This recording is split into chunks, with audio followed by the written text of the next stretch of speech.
Alcoholic and a little bit crazy. And one day in 1982 he was sitting late at night in Green Park, this park behind you all here, and it started to rain, it was quite cold, and he thought, I'd better get a bit of shelter. So he looks in this direction and sees a rather nice looking building and thinks, hey, that's a pretty good place to get some shelter. So what he does is he climbs over the fence, he scales the wall, smashes the window and climbs in to Buckingham Palace, can you believe? Now, once he has climbed into Buckingham Palace, you would imagine smashing a window, that's going to set off an alarm or two, but rather strangely, it sets off every alarm in the entire palace, and the man in charge of security thinks there's no way one person could be doing all of this. There must be a problem with the system. So what does he do? He shuts off the whole security system of Buckingham Palace, which means that Michael Fagan now can go wherever he wants. How fantastic! And where's the first place an alcoholic fella is likely to head towards? Yes, the alcohol. He finds the Queen's Royal Wine Collection, opens a bottle of her finest and starts chugging it down. Unbelievable. Now, with a bit of fine wine, you want a bit of food to complement it, don't you? But most of the food of the palace is locked away at this time of night. There is only one exception to this rule, and that is the Queen's dog food. Not so nice, but he still opens it anyway and starts eating it down.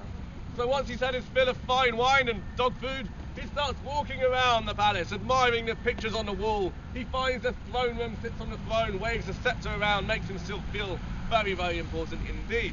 Now he continues his tour, and he stumbles into the royal residences.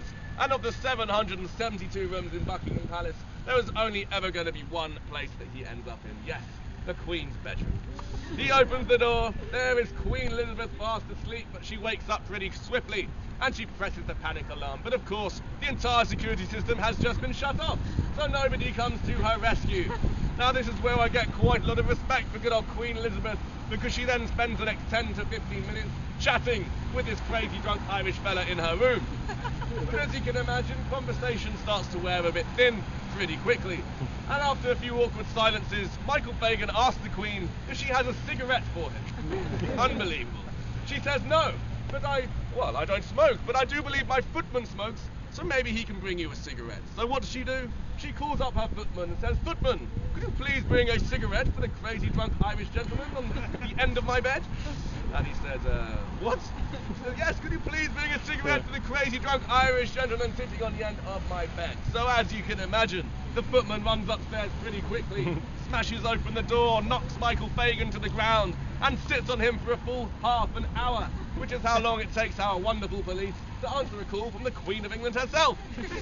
That does not fill me with confidence that they would show up if there was a drunk, crazy Irish man sitting on my bed at 4 in the morning. But nevertheless, they did eventually show up, and they arrested Michael Fagan. But very strangely,